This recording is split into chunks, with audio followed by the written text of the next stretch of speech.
none of what I am bringing forth comes from a think tank. None of what I am bringing forth comes from some company that might have their own interest, or some lobbying group that might have its own interest. We are completely grassroots. The funding is from me personally, some of my friends, some of our tax clients in Roxborough. So if I go to Washington, I don't owe anybody any favors. DiscoDemocracy.fun. DiscoDemocracy.fun. And they've been really conscious. I like DiscoDemocracy.fun. Welcome to Disco Democracy. .fun. I'm Disco Brian. I'm Disco Lindsay. And we are following the Pennsylvania District 3 Democratic primary very closely because it's very personal to us. This is our district, our city, and our future representation.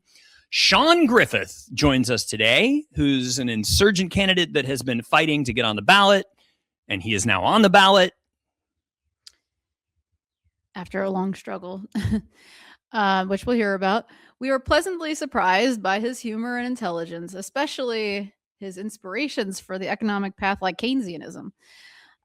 His willingness to talk with us and other local constituents is refreshing. Yeah, definitely. Especially those of us who are pro-democracy content creators. We interviewed Sharif Street. He was the first candidate and first person to say yes to an interview with us as we were reviving this podcast thing. And so we interviewed Pennsylvania State Senator Sharif Street and have invited all the other candidates in the race to sit down with us. So far, only Senator Street and Shaun have accepted. The fact that Shaun sat down with us, and while the other candidates seemed to rather appear on national influencers channel or whatever internet people's channels, or on TV, for TV commercials rather than talk to local voters or grassroots media makers. It's great that Shaun decided to, join Candidate Street with us. Yeah, and willing to actually sit down and talk to people that either one of them will be representing once they get to the U.S. House, should they win this upcoming primary and then general election. By the way, the Philadelphia primary is May 19th. That is the day everyone has to vote or mail in your vote.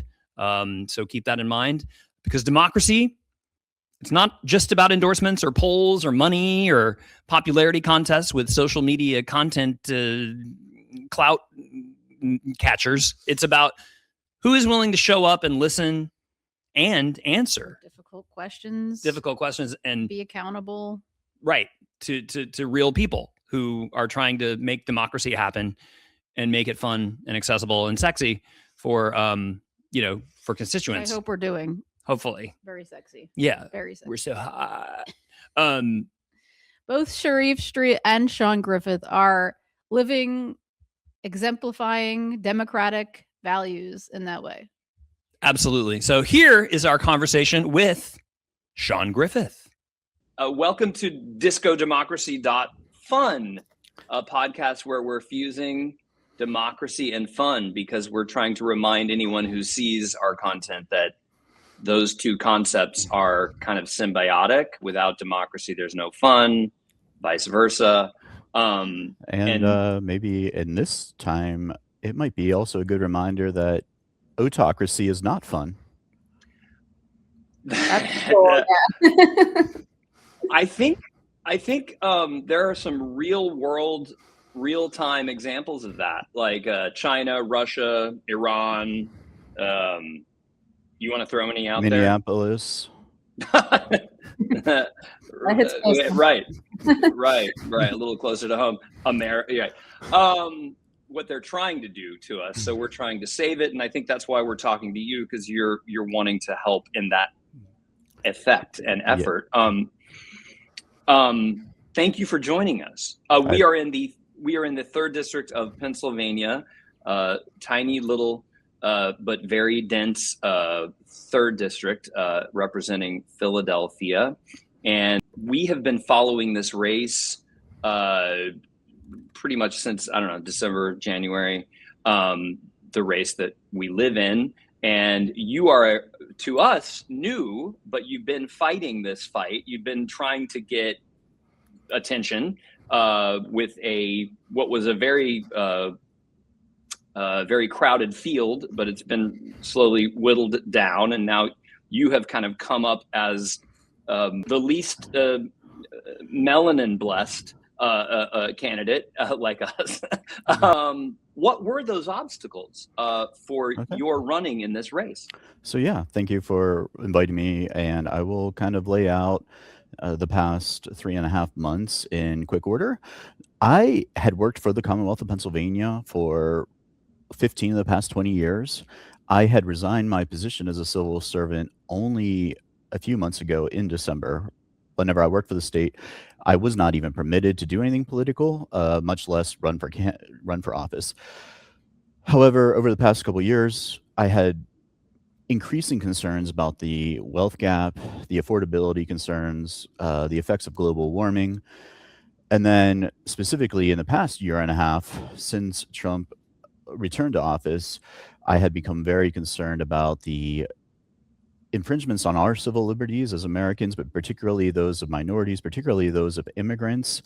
And after resigning from the Commonwealth, I wanted to take this opportunity that I've had for the first time in my adult life to actually join the fracas and fight for our civil liberties, fight for the American dream, fight for immigrants, fight for minorities, fight for the many people who are being affected by Trump's awful policies.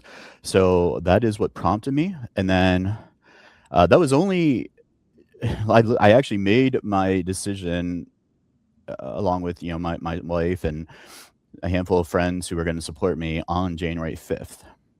I thought that we would kind of mark sort of the 5th anniversary of the January 6th attempt at coup d'etat as sort of, this is our clarion call that we are here to fight for America. But then the day after that, Renee Good was murdered by the Department of Homeland Security. And if anything crystallized my desire to make sure that civil liberties remain in the political discourse, remain in the forefront of our zeitgeist, that was it.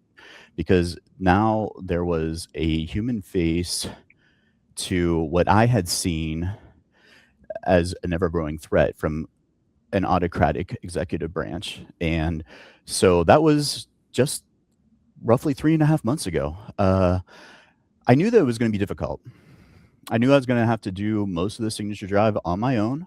And I spent between 5 and 15 hours per day all over the Congressional District gathering signatures, some days in Cobbs Creek, some days in East Passyunk, some days in my own neighborhood in Grays Ferry, some days in Roxborough and Manayunk where I run the tax business. What I didn't expect was no more did I get on the ballot that the Democratic City Committee would then sue me and 5 others. I always want to congratulate Dr. Stanford, who won her lawsuit also. But we too won, but it was a bare knuckle, no Marquis of Queensberry rules, like fight. I was in court or trial prep every day for over a week with my team of volunteers plus 1 paid consultant, and then we went to court. We won at trial. It was before the Commonwealth Court of Pennsylvania. Normally that is an appeals court for administrative law, but they have original jurisdiction for election concerns. All right, finally we win. That's March 31st. The actual decision is issued April 2nd. Clearly, I'm a winner. The judge specifically states Sean Griffith shall remain on the ballot. The last day to appeal that was April 12th, which was a Sunday. 9 p.m., the Democratic City Committee files an appeal to the Supreme Court. So now I'm back in court, again, fighting the establishment just to make sure that the progressive voice is heard. Now, amazingly, we Well, when I say amazingly, we won on April 15th. I expected we would win, but amazingly, they did such a bad job at lawyering that we won even faster, more easily than I had expected. But as of April 15th, which is not even a week ago as the time we are recording this, we are secure in our placement on the ballot. Wow. However, that has given us a huge deficit because we have not been out in the public because we've been in court for most of the past month. How do they sue you? Like, what do they sue you for? What is that about? So the allegations were that I had not gathered enough valid signatures, but now, as a matter of law, I did. And they also alleged that some of my circulators were invalid. They had actually won on one of those, or actually arguably two of those arguments, but most of my circulators were valid and most of the signatures we had collected were valid. There was a separate issue which actually stemmed from my initial mistake. However, that issue had actually already been resolved in a preceding court case that had happened before they even sued me. So that one, in my opinion, never had any merit because I had already gone to court against the Elections Bureau on the other issue, and it had already been resolved favorably to me. That sounds like a headache. Sounds like your life's been a headache. Yeah, yeah.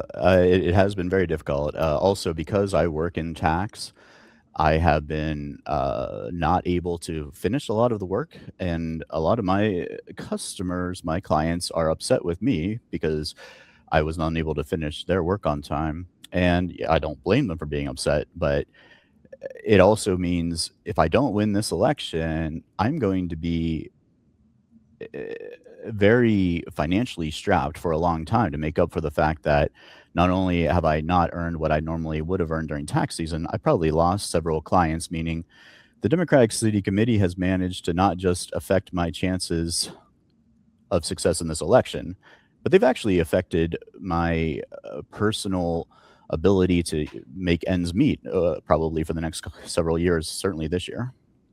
Wow. That's interesting. I've been trying to create content. Lindsay and I have been for the past 6 years exposing threats within the Democratic coalition through creative video content making. And it's been reflectively just as difficult doing that due to gatekeeping. It sounds very similar. I mean, you're running for office, and I'm kind of trying to do creative work that isn't necessarily just another white man commenting on what's happening in the world and dictating that I know better than everyone else, and trying to just expose what's happening within social media and how groupthink and kind of gatekeeping is limiting the necessary democratic space of ideas. And so that just all seems very much kind of in sync with what you're doing. Right. It probably sort of has an echo of the impediments that probably you have encountered. And it's certainly, and I'll just comment, knowing that you are a big fan of Al Sharpton, probably echoes some of the pushback he had received in the 90s, and even more so than him. Definitely what Jesse Jackson had received in 1988 whenever he built the Rainbow Coalition that ultimately inspired Bernie Sanders. The Democratic Party establishment has always worked harder to keep progressives out of office than they ever worked to keep Trump out of office. That's really interesting. Chris Rabb has been endorsed by the Progressive Caucus. Chris Rabb now has videos of Hassan Piker broing down with him and giving him his support on Instagram and other social media.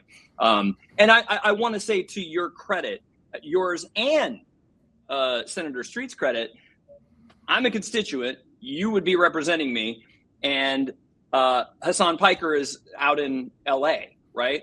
I'm trying to make something to help democracy in this program and what I've been trying to do for 6 years. And only you, so far, only you and Senator Street have been people who want to represent me, who have given me the time of day. So I just want to credit so far. Now I've given both Dr. Stanford and Chris Rabb. I've let them know that I'm a regular caller on Reverend Sharpton, that I'm a member of National Action Network, that I'm trying to center the civil rights movement in all of my advocacy for progressive change in America, and they have so far not gotten back. And so I want to thank you for that. And with that, I should say, maybe I'm feeding you the answer, but if you have any other thoughts, why are you a better candidate for the progressive cause than your challenger in this race? So I will acknowledge that Rep. Rabb has gotten essentially every endorsement that I might have wanted: the Working Family Party, the Justice Democrats, the Congressional Progressive Caucus, DSA. Yeah. Right.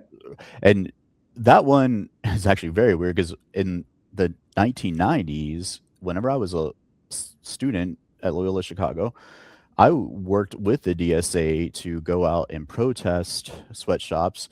I had the great honor of meeting one of my personal heroes, Dolores Huerta, through the DSA, and we were outside in the street shouting, Baja al racismo, down with racism. Cease. They played a Yes, We Can. By the way, Obama, I think, probably owes her some copyright credit, but that's beside the point. So to the fact that, I had been active with the DSA 30 years ago, I guess I am a little jealous, but he got that endorsement while I was still a civil servant for the Commonwealth of Pennsylvania, meaning they didn't even have me as an option. But the others have endorsed him since I joined. So I am a little disappointed, but that, like you say, I didn't get a nod from the Working Family Party or the Justice Democrats or the Congressional Progressive Caucus. In fact, every time I speak publicly, I totally acknowledge how much I respect, say, Ro Khanna and Jayapal and AOC and the various members of the Congressional and Progressive Caucus. But anyway, back to your question. What makes me more qualified is that because I have worked both in the tax industry, in private industry, but also as a civil servant for the Commonwealth, all of my knowledge of what affects people comes from interacting with actual human beings, people who are struggling to make ends meet, people who have trouble affording healthcare or childcare, people who maybe have to quit their jobs or take leaves of absence to take care of elderly parents or sick relatives. All of my experience and all of my ideas about what would be the best method of addressing those, or best methods of addressing those concerns, comes from interacting with real people who have actually lived the concerns that we're trying to address. None of what I am bringing forth comes from a think tank. None of what I am bringing forth comes from some company that might have their own interest, or some lobbying group that might have its own interest.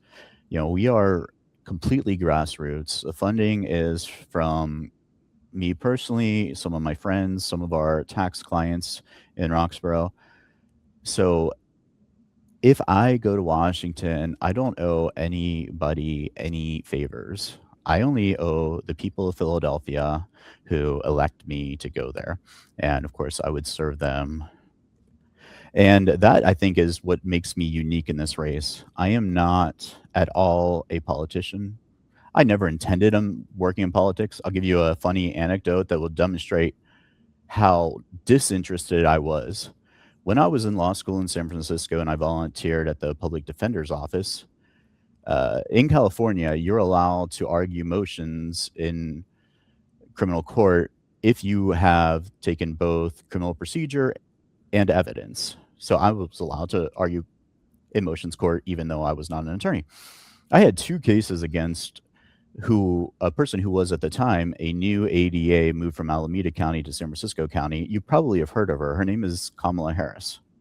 Wow. Now, if I had any intention of ever working in politics, I probably would have tried to keep her contact, because even though I would have never guessed at the time that she'd become the vice president, by the time I had graduated from law school, she was already running for the position of the district attorney for San Francisco County, meaning it was already clear that she had some political aspirations. And I had met her on a couple of occasions. So clearly, if I had been interested in politics, that would be one of the people I would have tried to keep contact with. And again, even though I had never thought at the time that she'd be vice president, it was clear even in 2003, when the last time I was in San Francisco, that she had political aspirations, because that's when she was running for the position of district attorney of the San Francisco County. So I only show that as a way to demonstrate that I wasn't interested in politics until I started witnessing the Department of Homeland Security arresting people without due process, deporting people without hearings, denying people their right to be represented in court by attorneys. It was only the past year and a half of witnessing such flagrant disregard for our civil liberties that I was like, I need to join the fight, and I need to make sure that it always stays in our public discourse the concerns of our civil rights. Can I ask you this then, Shaun?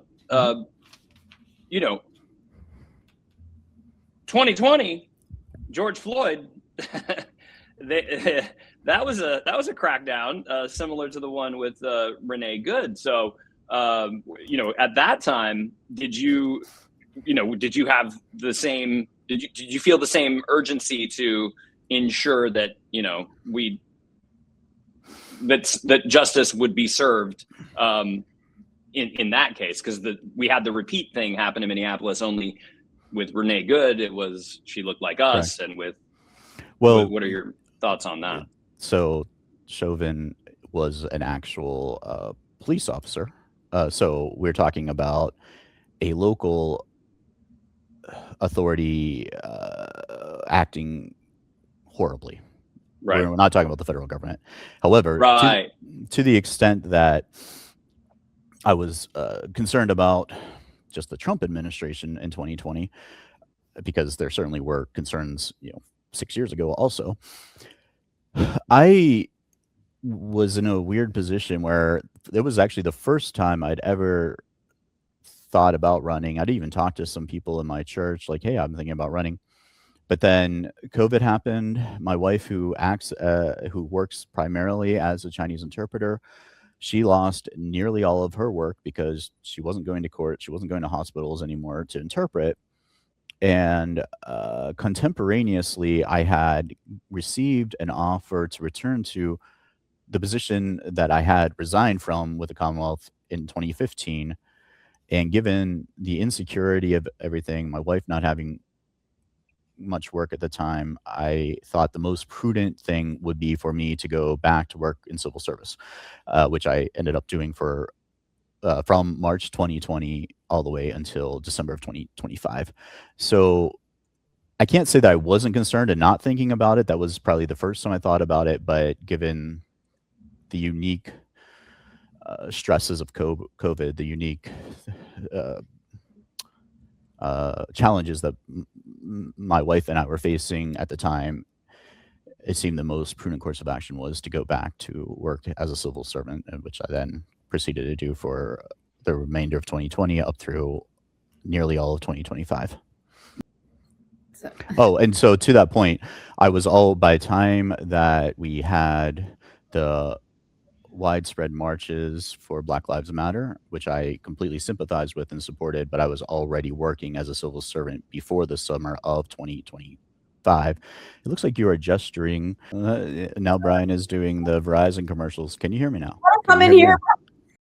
I'll also mention, it seemed like that was a need that I was well equipped to address, because you remember there was the highest unemployment rate since the Great Depression in 2020. So it allowed me to use a skill set that I already had to address a dramatic need that we had, in Pennsylvania at the time. Right. So you were working at your job in civil service was like in the unemployment sector there? Yeah, I decided unemployment appeals. Did you is that an opportunity? Is that where you got most of your information about like people and where they're at right now in the world? It is certainly one of the places, because as a referee for unemployment, I had conducted approximately 6 administrative hearings per day. And many of the people who had come in who would be unemployed were struggling financially, and it was part of their story. But more so is from the tax business, where we have over 1,000 clients right here in Roxborough, Manayunk, and they range from very low income, like something like say $20,000 a year, trying to support their family, all the way to 7-figure income. So I meet people on a regular basis who feel the impact of the wealth gap, the affordability crisis, people who are losing their healthcare insurance. As you probably know, 120,000 Pennsylvanians alone lost their Obamacare just in the past couple of months. And my understanding, Yeah. Mm-hmm. Yeah. I had heard about your increased premiums, and I ask only on a personal level, are you folks still insured, or were you able to? We got Medicaid. Yeah, We got Medicaid. Thankful. I don't know why it's not Medicaid for all, actually, because it's been incredibly delightful. And bizarrely enough, private insurance was much more arduous and difficult to find a doctor, and and it was. And we just got all this paperwork mailed to you every single day. I will say, if I go to Washington, I do intend to co-sponsor Medicare for all, and I intend to, or I would like to even do the force the vote kind of idea and say, whether it's Hakeem Jeffries or whomever wants to be Speaker of the House, say, you're not getting our vote until we have a vote for Medicare for all. But I would want to do one major structural change consistent with what you're mentioning, which is Medicare is an 80-20 program, and it's comprised of A, B, and D. C is actually private insurance, but A, B, and D. So A being hospital, basically hospital. Yeah, I think A is hospitals, B is doctors, and D is prescriptions. But I might have A and B mixed up. Regardless, I would not want it to be an 80-20 program. I'd want it to be like a 100-0 or a 99-1 or something. So I'd want to increase the coverages from Medicare. That would be one of the structural changes I'd want to do. I wouldn't want it to be precisely Medicare for all. I'd want it to be closer to Medicaid for all. Wow, that's great. Yeah, that's great. I'm wondering, I think we can branch out into what a real big focus of mine is, especially regarding this digital dystopia that we're living through. It kind of dovetails with you're mentioning the force the vote stuff. As a lifelong progressive Democrat myself, and a former member of DSA as well, I became a member after I saw Burning Down the House, which was featuring AOC and I think it was Breaking Down the House, wasn't it? Burning Down. I think you are trying to incorporate your disco theme too much. The roof is on fire. Disco Brian, but I have a little bit of a disco brain from all the years of fun that I've had. But I want to get to something really difficult, Shaun, that's been really, it's a topic that makes me not very fun at cocktail parties with progressives. And that is social media, the manosphere, and mental health. And it kind of relates to, I think, just general basic health.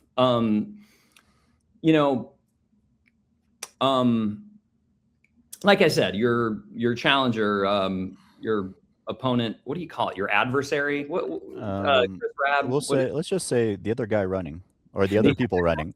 Yeah. The other guy running, is promoting the fact that Hassan Piker has endorsed him. Now, Hassan Piker has said some of the most. Hassan Piker has said things that make Joe Rogan look like a choir boy. He has said to a woman who asked during one of his streams, "When's the last time you spoke about the Sudanese genocide?" And he responded, "I'm going to effing ether you, and you can suck my effing C and suck my effing D," over and over again, and said, "Why don't you go post about what a white supremacist I am?" And then when you couple that with the fact that he sat down with Theo Von, who is a comedian whose entire his entire MO is that he's a bigot and a racist, and that's why he's funny. And then Hassan Piker sits down with him and says, "Oh, how racism used to be so easy back in the good old days," and they laugh about it.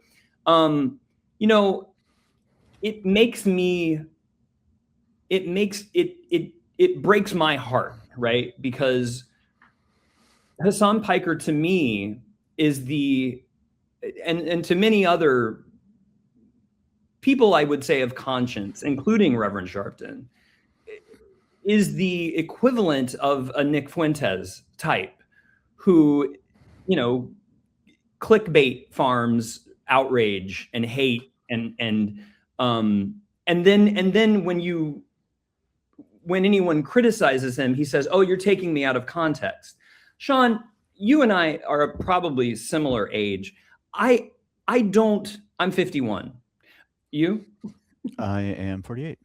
Okay. So in all my years of being a progressive, right? If any male, white passing male, who's big and buff and really attractive, said these 7 words in this order, it doesn't matter if effing rapes happen. I don't care what you say after that or before that. If you say those 7 words together and you're a straight white male, in every, you know, and I'm from Seattle, I went to University of Washington. You get the door slammed on you by progressives of conscience when you do that. What is your position on Hassan Piker and influencers like him on the left who are, as in my view, atrocious? Okay, I will do my best to answer that. But beforehand, I'll just mention, because you mentioned SeaTac, I love the Pacific Northwest. Just geographically speaking, it is the most beautiful part of America, at least that I've seen. So I don't, I've only visited, so I've never tried to live there. I don't know if I would agree if I lived there, but I'll just say I love the sort of Puget Sound area. Okay, back to your question. Yeah. It is true that we are close to the same age, apparently. You are apparently a few years older than me, but not significantly. And based by seeing you in person, I think you're in much better health. So maybe biologically, you're probably at least 10 years younger than me, but I digress. So even though we are both technically Xers and I'm closer to, say, Gen Z, I should give the background that millennial. You're skipping over a generation. or whatever. I don't even know. I thought they were called, starting in 1980, I thought they were called Y, but maybe they are called, I don't know, whatever they're called. Those people who are younger than us. You're like between our ages. So, right. Yeah. Okay. So, but in high school, I grew up in a small area, a small town. And I, for most of high school, stayed with my grandmother. I did everything on a manual typewriter. I didn't have a computer. So I've always been kind of behind my peers. I'm not a complete Luddite, but I am sort of a technical incompetent among my peers. So I have heard the names Hassan Piker and Theo Von. I don't even know what they look like. I will assume that what you said is something they've actually said, and I will comment on that. I will throw the evidence to prove it in between if you need it, but go ahead. I don't. Okay. Because even if they didn't say it, this would be my comment to someone who did. Okay, great. That's appalling. Okay. Misogyny is horrible. We as a as a country, as just human beings, need to respect women. I in college was a women's studies minor. Probably the single most important book on sort of how I look at the world is *L'Elysium Sex* by Simone de Beauvoir, of course. Wow. Because that was where it really it enlightened me that sort of at least in Europe and America, the standard is white male, and like, of course she uses the otherness. So it was probably around 20 years old whenever I became aware that everything that I'm seeing through the lens of what has been considered the standard. Wow. So otherness, and to her point, whereas say racism is bad, and I will come back to that in a second, and lots of other, in my opinion, xenophobia, imperialism, all those things may also be bad, but the most endemic is sexism, because men and women have always existed together. Humanity would not have survived otherwise. So put that in the context that I am as close to an active feminist as any man can be, and I have been so for all of my adult life. So wait a minute. Are That's you great. telling me? Are you telling me? It is great. Are you telling me, Shaun, that if Hassan Piker, if you saw that there was, and you can do this really simply just by going on Twitter, and you can see, and he'll say, "Oh, but you're taking me out of context." But if you sat down with him and he said, "Hey, I'm here. I'm going to decide if between Sean Griffin and Chris Rab, and you knew going into that room with him that he had said it doesn't matter if effing rapes happen," and he told a black viewer to suck his blanking blank when they asked about when's the last time you spoke about the Sudanese genocide. You would you ignore what you know about him and just go in with your talking points, or would you confront him? That is my question about how we deal. Everybody says, How do we deal with people like how do we deal with people like this? Everybody says we need to talk. he has a huge following. Well, I will make this commitment, although it doesn't necessarily hold much water, because I doubt he's going to invite me to his show. But if he does, and let's assume I go, I will ask him to, what to explain that, because it certainly sounds completely unacceptable. And if there is some context, please bring it to light, because yes, because it's hard to imagine any context in which that could be acceptable. Thank you. Well, he says he actually does say, I was saying that it doesn't matter if effing rapes happen when there's a genocide. Whenever we look at the genocide of indigenous Americans, which was perpetrated by people who look like us. Yes, sir. And also the transatlantic trade slave and chattel slavery, but specifically, I'm thinking of the genocide of indigenous Americans. Rape was a part of that genocide. 100%. Yes, I guess if you're looking for like a hierarchy of villainy, I suppose, maybe it'd be like larceny, robbery, assault, maybe rape probably does come before murder. Murder probably does come before genocide. Genocide might be right up there with, I don't know, Republican strategists, but sorry, maybe that's not the time to make a joke, but anyway, but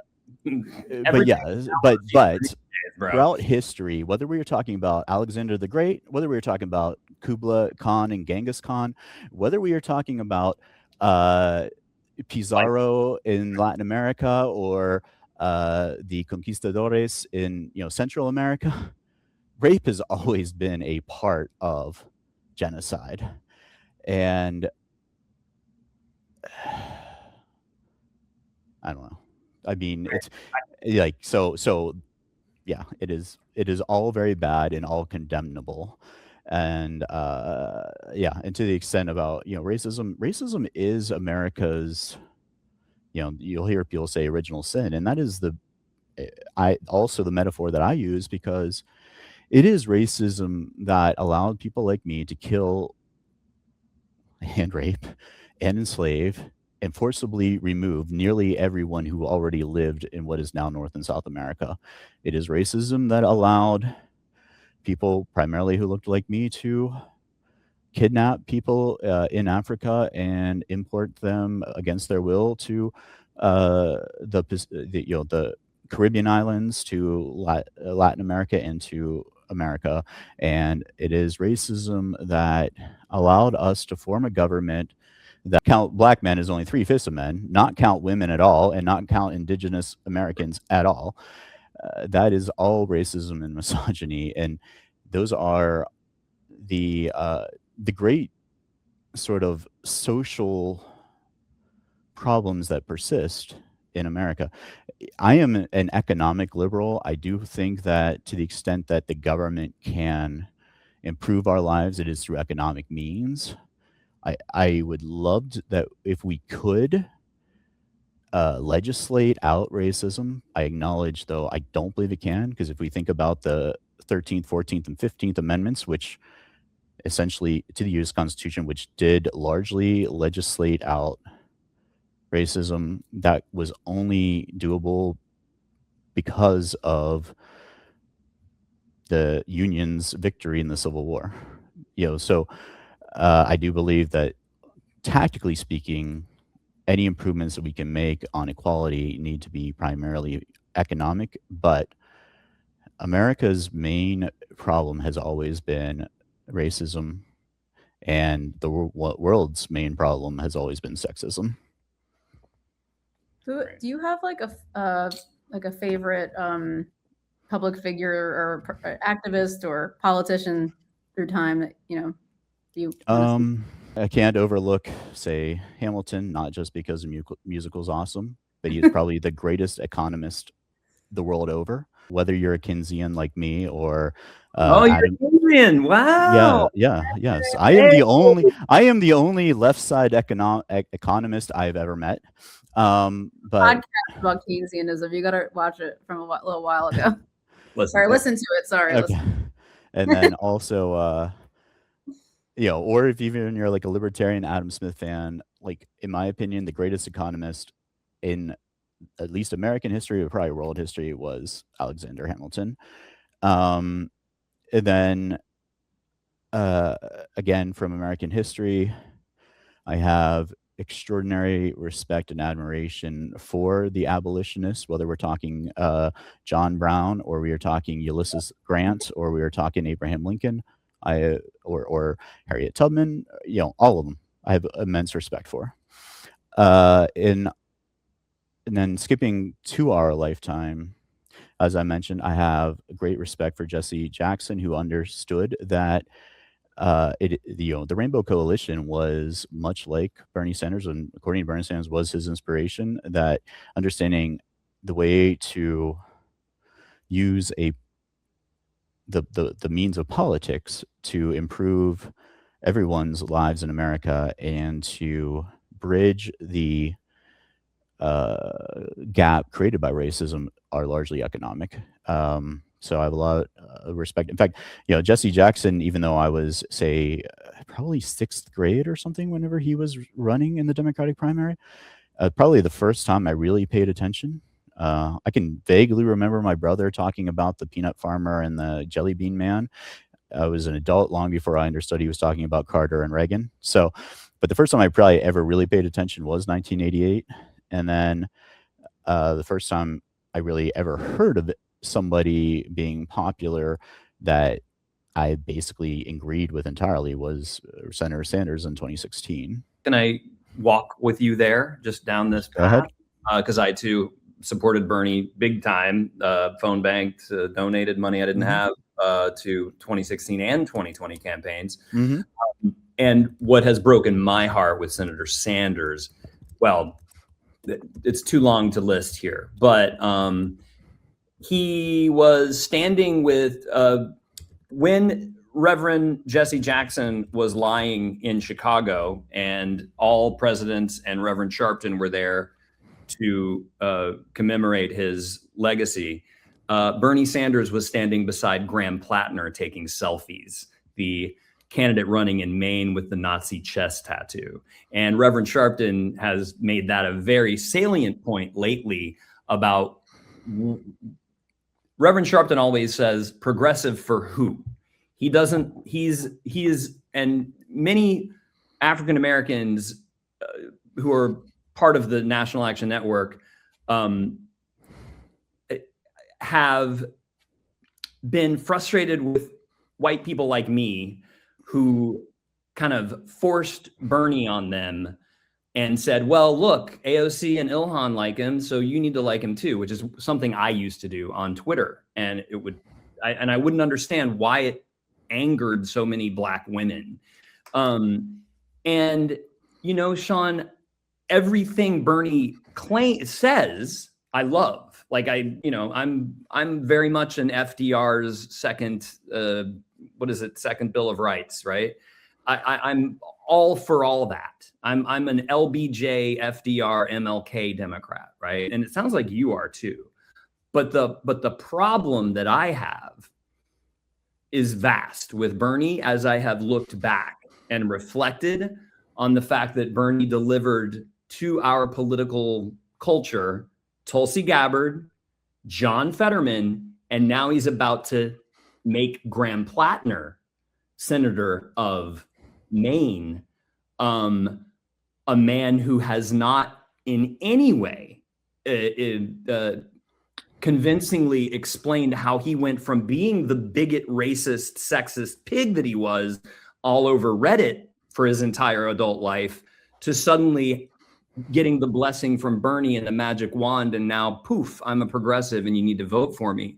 Reverend Sharpton and his community are livid about Bernie Sanders' embrace of Piker and Plattner. And so going back to Hassan Piker, the rape apologist, terrorist sympathizer who, you know, whose hatred of Israel is blurring into anti-Semitism and has already crossed that threshold, as has his friend Theo Vaughn, as has Candace Owens.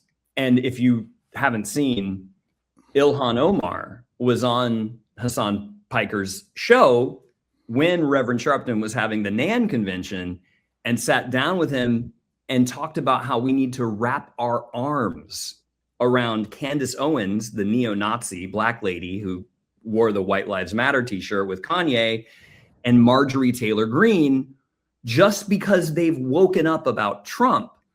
But she's saying, let's embrace them. And they haven't disavowed any of their anti-Semitism or any of their previous racism or any of their previous Hitler, and Putin affections. So where do you, like, you know, you seem like a very academic, brilliant, in fact, historical soul and mind. And I'm vibing much harder with you than I am with Chris Rabb, who seems to be all performance, much like so much of the progressives who have broken my heart. So where do you stand on that track record of Bernie Sanders? Yeah. So yeah, I'll try to comment on the many things you just brought up. Sorry, I know. I'll try to comment on the many things you just brought up. Sorry, I know. So first, I'll start with, hey, thank you. I'll take brilliant. And moral, but go ahead. Yeah, thank you. That is actually for me probably maybe the biggest compliment you could ever give me. So I sincerely appreciate that. Like, I try extremely hard to be ethical, both in my thoughts and, more importantly, in my conduct. So thank you. That might be the greatest compliment anybody can pay me. So thank you. All right. So I will comment about a couple things. As I mentioned, I've never seen a Hassan Piker video. But again, I'll accept your word that Bernie Sanders and even Ilhan Omar have been on it, which the second is even more surprising because let's face it, Bernie Sanders was on Joe Rogan and stuff like that, who also I've never actually watched, but at least I've seen clips of him. So that is disappointing. I mean, I didn't know that. It is disappointing. Specific to Fetterman and Gabbard, they are probably the two, or certainly Fetterman, because I actually voted for him. So he is probably the single biggest disappointment of anyone I've ever voted for, because now he is like basically MAGA. I don't know what he actually calls himself now, but he is. So regardless of who wins this third congressional district, I hope that because we have 4 people running, if I hope somebody on this ticket, if they don't win, or even if they do win this, they also try to challenge Fetterman in the primary in 2 years, and if not any of us, maybe like Summer Lee or someone else. I don't know. I hope somebody. Hold on. And Summer Lee just went to Michigan to stand beside Hassan Piker advocating for Abdul El Sayed for the Senate. So Summer Lee, I also might be in the questionable column. Okay, that's fair. Yeah, I don't know. Go ahead. But yeah, you can tell I don't spend much time online. But again, I believe you. But that's like, basically, I will tell you, most of these things that I know are actually from Ryan Grimm's book, The Squad. Like, as an example, like I don't really follow anybody online, or hardly anybody. See, but that's what I was going to ask you too. Yeah. But I know of Graham Plattner and I know of his tattoo. I will say that my impression of his success is not necessarily because of his progressive bona fides, but and to your point, if he is a bona fide progressive, it is only a recent development. It has more to do with what I perceive as the establishment Democrats' embrace of a septuagenarian governor who, to her credit, yes, she won the statewide election, I think more than once, to be governor in Maine, and I think she's now even dropped out. By the way, no, she's still in the primary. I can't even think of her name, but yeah, she's still in the primary, and okay. and much to everything that you've spoken of, Shaun, she has delivered reproductive rights. She has delivered on all the feminist columns for Maine that there can be, and has a track record that she's built on. And this guy's an oyster farmer who just got endorsed by Bernie, and again, okay. man. But I just want to finish my comment. Is that go ahead, please. We see, the Democratic establishment endorsing people who are old. Not universally, but largely. My understanding is it was Chuck Schumer himself who asked her to run, and even if she is a good candidate, which again I don't know enough about Maine politics to even know if she's a good candidate, but she has the same sort of vibe of just being old, like say Nancy Pelosi or Dianne Feinstein or Chuck Schumer. Doesn't Bernie too? Bernie, at least older than her. Yeah, but he still seems vital, or at least he did. I haven't seen him much lately, which is why I haven't seen him with, say, Hassan Piker lately. But at least say in 2020, even though he had a heart attack during the race, he seemed like he was the energetic one. So my opinion is the reason that Graham Plattner is doing well is a juxtaposition between someone roughly our age versus somebody who is a septuagenarian. I don't know that it's because people believe he is a progressive, although if he gets Bernie's endorsement, then people will believe he is a progressive regardless of whether he is. And I don't I don't have a lot more to say about because I don't really know the facts. But Right. that is my perception of what is going on in Maine. I gotcha. I mean, again, I also supported Fetterman and donated to his campaign because I too, at the time, trusted Bernie. But since I have become much more involved in National Action Network, become a member and become a regular caller, and kind of Sharpton has become my mentor, I have really shifted. And I think that, Shaun, I'm like, again, everything that you ground your political ideology in is everything that, I mean, from de Beauvoir to Hamilton to Jesse Jackson, that's everything that are also aligned with my roots. But when we hear Graham Plattner and when we hear Hassan Piker talk about who their foundational political ideologues are, it does not, that pantheon is not the same as he gives no mention to the feminist and civil rights leaders that you cite as central to why you're running for office and what your politics are. So that is a big red flag for me. The fact that Bernie went to stand with him instead of going to honor Reverend Jesse Jackson and really kind of insulted the civil rights movement and Reverend Sharpton himself is, to me, it's something that I can't unsee. You know what I mean? At this point. That seems like a completely valid response to what you saw. Right on, man. Right on. Okay, and to finish this on a lighter note. On a lighter note. What is like a piece of art or a song or a film, painting, performance that has changed your political view or, changed your life in some way?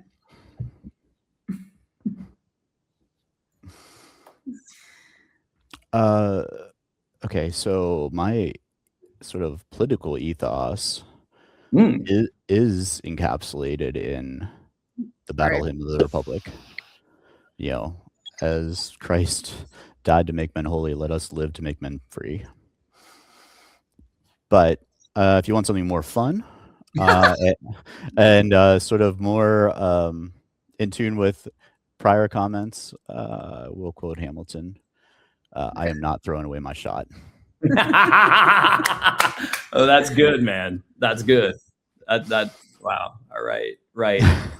Let me ask you the next one, which is, why is it that we expect artists to emotionally hold communities together while making it nearly impossible for artists and creators to afford rent? What would you actually do to change that, Shaun? Well, I can relate to this very personally. I mentioned my wife's primary source of income is that she works as a Chinese interpreter, but her actual formal education and her career that she has built is in music. She studied classical piano at Temple, has a master's degree from Temple, and if she had to live on her piano earnings, we would be broke. Right. So yeah, I don't have a solution to it. But I'll also mention, particularly lately, the Man of La Mancha, because I feel like my whole campaign is quixotic.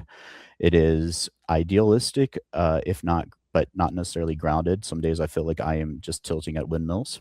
So on an almost daily basis, I make sure I listen to and sing along with The Impossible Dream.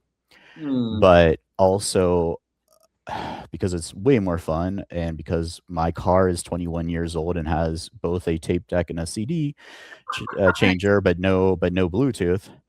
I listen to my old Bruce Springsteen CDs, and it's like, Badlands and Born in the USA, and like, just hey, Streets of Minneapolis. River, Streets of, yes, and now there's the Streets of Minneapolis. Like I've been saying Minneapolis in 2026 is Guernica in 1937. Wow. You know, it's Wow.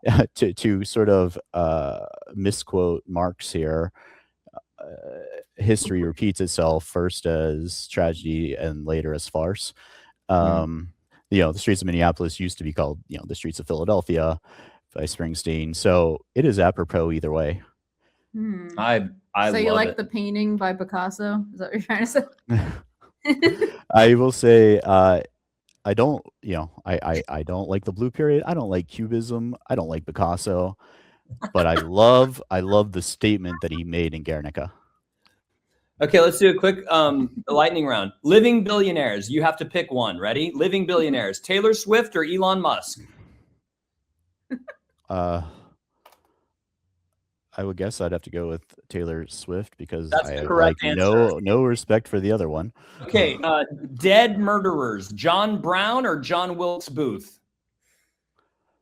Oh, tell me I'd said John Brown earlier and I didn't. Okay, I'm just Okay, checking. I didn't accidentally say John Wilkes Booth since they wanna both make had, but I definitely say John Brown's body may be molding in the grave, but his soul is marching on.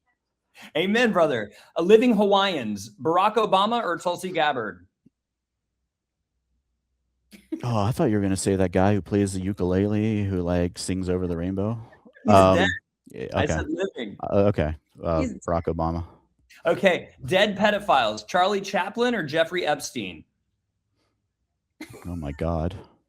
Can we pick just like I don't even want to answer like that question at all. But I mean at least Chaplin had entertained some people. So Okay. Deceased Catholics. Al Capone or JFK? JFK and Okay. and more importantly Bobby, who is Okay. even probably better. Right. And who's living in his name? And let's not go there. Living Catholics, the Pope or J.D. Vance? The Pope. Deceased Protestants, MLK or Charlie Kirk? MLK. Every day. Living Protestants, Mike Huckabee or Reverend Warnock? Warnock. And deceased Muslims, Ayatollah Khomeini or Muhammad Ali? Floats like a butterfly and stings like a bee. That is a good answer. Living Muslims, Malala or Crown Prince Mohammed bin Salman? Malala. I actually read her book twice. Deceased Jews, Roy Cohn or Leonard Cohen? I would love to sing Hallelujah for you, but I think I would not succeed. But yes, Leonard Cohen, and that is one of my top 5 favorite songs ever is Hallelujah. Well, how could it not be? Living Jews, Barbara Streisand or Alan Dershowitz? Like butter. Okay, last round. Nation states, Russia or Ukraine? Ukraine. China or Taiwan? Taiwan. South Korea or North Korea? South Korea. All right, you won the thing. Yay! You won the podcast. You won the podcast. Now, Chris Rabb, are you ready for this, brother? If I'm a We'll progressive, have to change the questions, though. I mean, maybe a little, but I don't know. Shaun, that was amazing. And if you don't win, please have run us for something else and let's hang out. Yeah, let's hang out because like I was worried because like you don't have hair, so I was like, is this guy a skinhead? Is he? And yeah, then, like, being a blue-eyed Protestant white guy who shaves his head, I do unfortunately I fit an unfortunate profile. Well, I'm going to bathe you in the waters of the post-Bernie progressive movement that I'm creating. It's going to be a heartbreaking thing when I share with you all the nightmarish content that I've accumulated. But anyway, brother, thank you so much for doing this, and I will see you on the campaign trail. Right. There will be just this week. There will be events this evening, tomorrow night, and Thursday night that I'll be attending. Hopefully we'll get those all posted on our website, if not at least on our Facebook page. So be on the lookout. Also, feel free to stop in. We are our campaign headquarters is at the tax office on Ridge Avenue. Feel free to stop by. It's only a couple miles from Germantown. Amazing. What's the address? 6234 Ridge Ave. Amazing. And how can people find you? Yeah, it's on Facebook. Yeah, so Sean Griffith for U.S. House would be on Facebook and on Instagram, but also griffithforcongress.org would be our website. And like I said, if you're in the, say, Roxborough area, feel free to stop in. If I am not here personally, anybody who is knows me well and can certainly answer any questions about our campaign. You are a mensch. Thank you. So, and I'm not even Jewish. She is. But actually, I will say that is also a good compliment because I've had the good fortune of being called that several times, and I always take it as a great compliment. Well, Shaun, that's important in these days when we see rising anti-Semitism, especially within our coalition on the left, which is one thing that I really, really honor Senator Street for, as a Muslim, for standing up against. And I wish there were more who would do it because, Yeah, I think it's worthy of mention and not tangentially related to that point. Our congressional district is extremely diverse in every measure. Of course, racially diverse, roughly half Black, about 30% white, and then several people of Latino descent, people Asian, mixed race, but also religiously diverse, where there are many Christians like myself, but there are also many Muslims, many Jewish people, many Hindus, Sikhs, Zoroastrians, Buddhists, obviously some atheists. We are extremely religiously diverse. We are also extremely ethnically diverse, which, Rittenhouse is one of the highest income neighborhoods in the entire country, but also we have some neighborhoods that are extremely low income. So we are diverse by every metric. And I am dedicated to treating everyone, regardless of race, sex, religious, creed, whatever, with dignity. That's spectacular, man. Keep the faith. Same. Oh, I love that. It's quoting Jackson again. Look at that. All right. Thank you, brother. Thank you so much. Take care, guys. You Bye-bye. too. Bye.